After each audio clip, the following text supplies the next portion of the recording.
Assalamualaikum warahmatullahi wabarakatuh. Perkenalkan, saya Farnatif Octavian dengan NIM 2227200 dari kelas 3C. Di video kali ini saya akan memaparkan materi tentang sejarah perjuangan bangsa Indonesia sesudah kemerdekaan.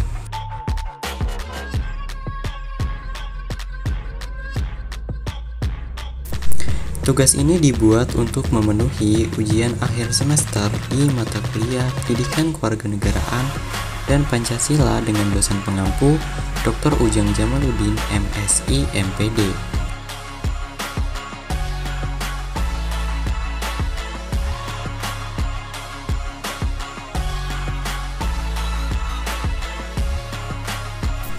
Latar belakang. Sejarah merupakan rangkaian peristiwa yang terjadi pada masa sebelumnya dan memberikan dampak pada kehidupan mendatang. Rangkaian peristiwa yang diceritakan secara kronologis akan menjadi sebuah kisah bermanfaat bagi siapapun yang mempelajarinya. Untuk menjadi sebuah negara kesatuan Republik Indonesia, perlu perjalanan panjang dan perjuangan yang cukup melelahkan. Namun, para pahlawan kita tak gentar. Semangat juang dan kerja kerasnya mampu menghasilkan sebuah kemenangan yang lebih dikenal dengan Proklamasi Kemerdekaan Indonesia.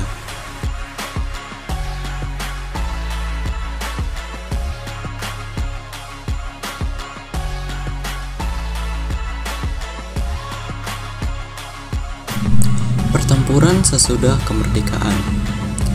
Pasca Perang Dunia Kedua, Jepang mengakui kekalahan dari Sekutu. Oleh karena itu, Sekutu mulai mengambil alih daerah kekuasaan Jepang. Belanda yang beraliansi dengan tentara Sekutu berusaha merebut kembali Indonesia. Hal ini dimulai pada tanggal 29 September 1945 ketika Afne atau Allied Forces Netherlands East Indies mulai mendarat di Tanjung Priok di bawah pimpinan Letjen Sir Philip Christison. Lalu pasukan Sekutu diponcengi oleh NICA, Netherlands Indies Civil Administration, pimpinan Van der Plas sebagai wakil Van Mook. Tujuan kedatangan Afne ke Indonesia adalah untuk menerima penyerahan kekuasaan dari tangan Jepang, melucuti dan memulangkan tentara Jepang. Awalnya, kedatangan tentara Sekutu disambut terbuka oleh pihak Indonesia.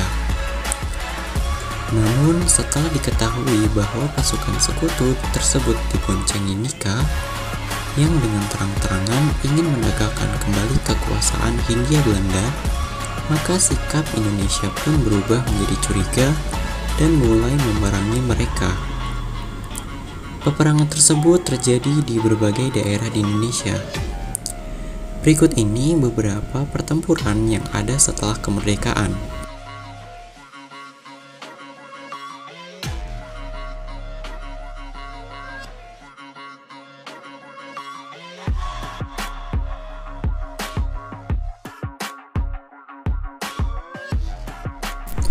Yang pertama ada Pertempuran Ambarawa.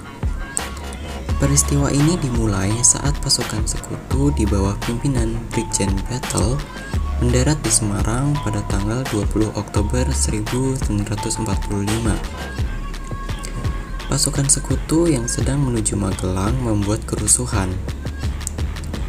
Hal ini membuat masyarakat Magelang memboikot dan menyerang Sekutu. Pasukan Sekutu terpaksa mundur ke daerah Magelang dan meneror rakyat lokal. Pengejaran dan pengepungan dilakukan oleh pasukan Tentara Keamanan Rakyat atau TKR di bawah pimpinan Kolonel Sudirman. Berkorbanlah pertempuran selama 4 hari, yaitu tanggal 12 sampai 15 Desember 1945 yang terkenal dengan nama Palagan Ambarawa. Pertempuran diakhiri dengan kemenangan TKR pada tanggal 15 Desember 1945. Tanggal tersebut dijadikan Hari Juang Kartika TNI AD.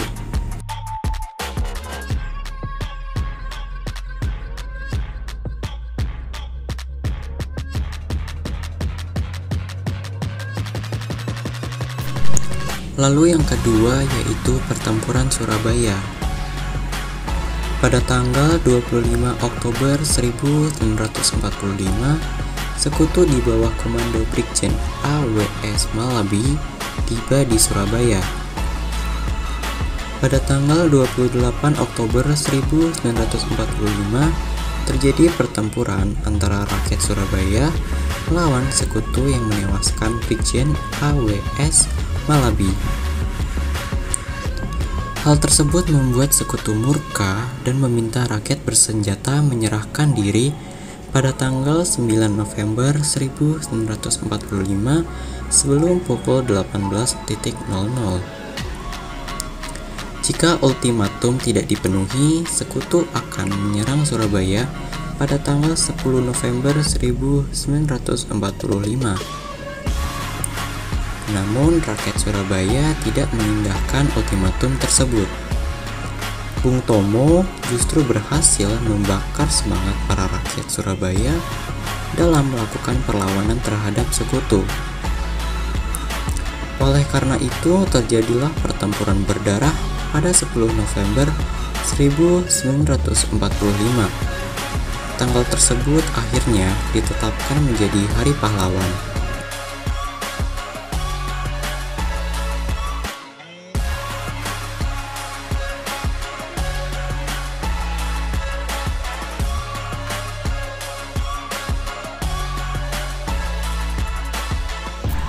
Yang ketiga adalah Pertempuran Bandung Lautan Api.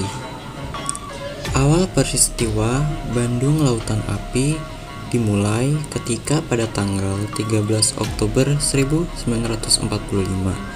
pasukan sekutu yang diboncengi oleh Nika tiba di kota Bandung. Pasukan sekutu mulai menduduki kota Bandung dengan alasan melucuti dan menawan tentara Jepang. Namun pada tanggal 27 November 1945, mereka pun mengeluarkan ultimatum kepada para pejuang agar meninggalkan area Bandung Utara. Namun para pejuang menolak.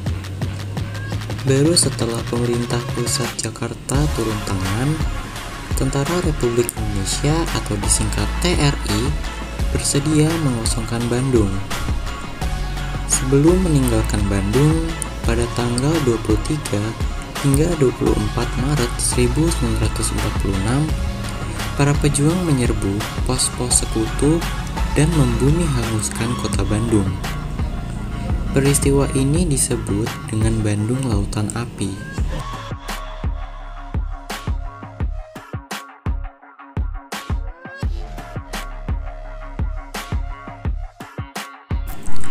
Lalu yang keempat ada Pertempuran Medan Area. Pada tanggal 9 Oktober 1945, tentara sekutu yang diboncengi oleh Nika mendarat di Medan dipimpin oleh T.E.D. Kelly. Sebelumnya Nika telah mendaratkan pasukan di bawah pimpinan Westerling. Para pemuda Medan segera membentuk TKR. Lalu pada tanggal 13 Oktober 1945 terjadi pertempuran yang dikenal dengan nama Medan Area.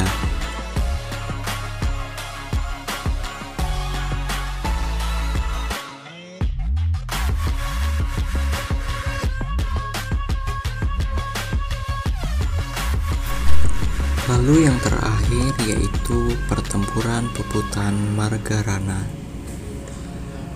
Pertempuran di daerah Bali ini melibatkan pasukan TKR Divisi Sunda Kecil di bawah pimpinan Kolonel I Gusti Ngurah Rai dengan pasukan Belanda yang ingin menguasai Bali.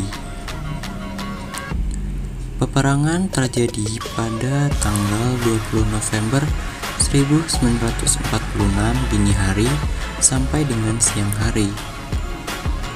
Pasukan I Gusti Ngurah Rai berhasil memojokkan Belanda.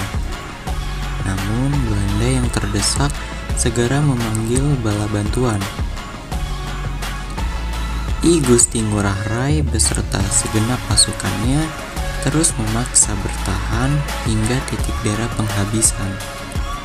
Namun sayang mereka harus gugur. Pertempuran ini pun disebut sebagai Peputan Margarana.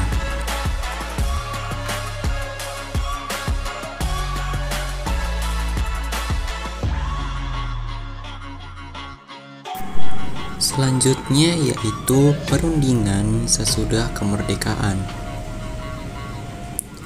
Kedatangan Belanda dan tentara sekutu ke tanah air tidak disambut baik oleh masyarakat karena tujuan mereka datang adalah menaklukkan kembali tanah jajahannya. Benar saja, pertempuran antara para pejuang dengan tentara sekutu tak terelakkan. Karena tidak ingin terjadi banyak pertumpahan darah, maka pihak Indonesia dan pihak Belanda melakukan sejumlah perjanjian-perjanjian untuk mencapai kesepakatan. Indonesia sendiri pun terus berusaha untuk mendapatkan kedaulatan NKRI dari mata dunia melalui diplomasi. Berikut ini merupakan beberapa diplomasi penting yang dilakukan oleh Indonesia dalam rangka meraih kedaulatan negara.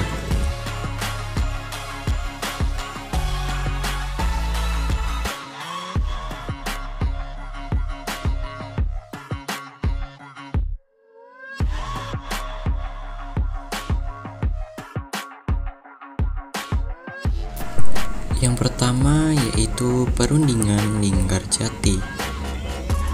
Setelah Indonesia memproklamirkan kemerdekaan, Belanda masih belum mengakui kedaulatan NKRI secara de facto.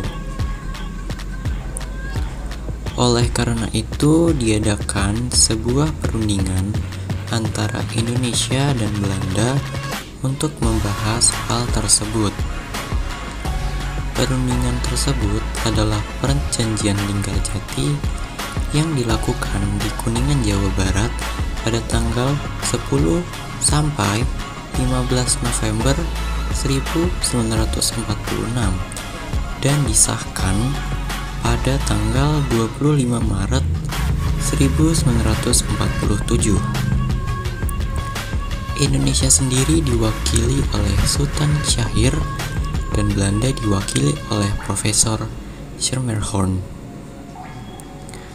Perundingan di Linggarjati ini mencapai beberapa persetujuan, antara lain Belanda mengakui RI secara de facto yang terdiri atas Jawa, Madura, dan Sumatera. Setelah itu akan dibentuk negara federal yang dinamakan Republik Indonesia Serikat, atau yang dimana RI menjadi salah satu negara bagiannya. Lalu yang terakhir akan dibentuk Uni Indonesia Belanda dengan Ratu Belanda sebagai kepala uni.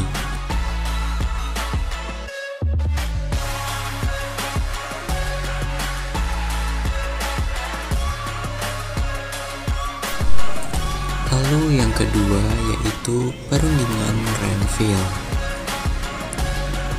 Usai peristiwa di Linggarjati, Belanda melanggar perjanjian tersebut dengan melakukan agresi militer Belanda I secara serentak pada tanggal 21 Juli 1947 terhadap kota-kota besar wilayah RI di Jawa dan Sumatera. Oleh karena itu, PBB membentuk Komisi Tiga Negara atau yang bisa disebut juga dengan KTN yang beranggotakan Australia sebagai perwakilan Indonesia, lalu Belgia sebagai perwakilan Belanda, dan Amerika Serikat sebagai penengah untuk menyelesaikan permasalahan ini. Pada kala itu, kapal USS Renville sedang bersandar di pelabuhan Tanjung Priuk. Delegasi Indonesia diketuai oleh Perdana Menteri Amir Syarifuddin dan Belanda menempatkan seorang Indonesia bernama R. Abdul Qadir Widjoatmojo sebagai ketuanya.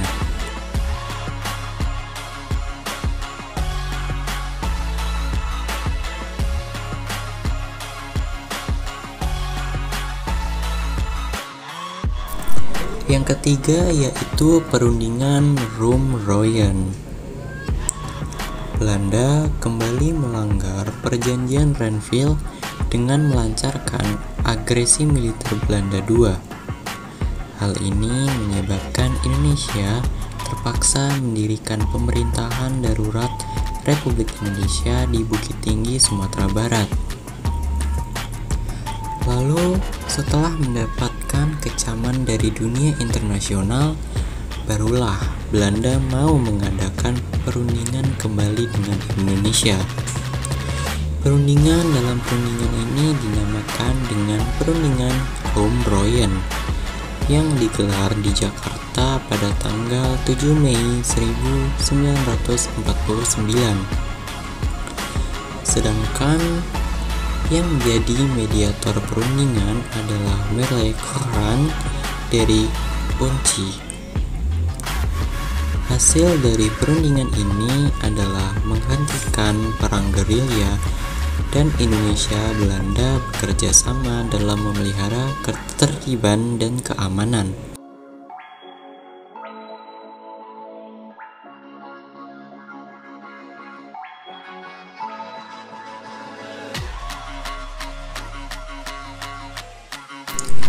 Lalu yang keempat ada Konferensi Inter-Indonesia. Sebelum pelaksanaan Konferensi Meja Bundar, diadakan Konferensi Inter-Indonesia, yaitu Republik Indonesia dengan BFO atau Bijeenkomst voor Federal Overleg atau Badan Permusyawaratan Federal.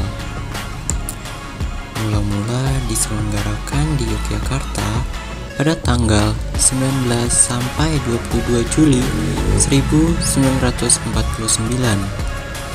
Kemudian dilanjutkan di Jakarta pada tanggal 30 Juli 1949. Keputusan penting antara lain, negara yang akan dibentuk nanti dinamakan RIS, APRS atau Angkatan Perang Republik Indonesia Serikat, adalah Angkatan Perang Nasional, dan TNI menjadi inti dari APRIS.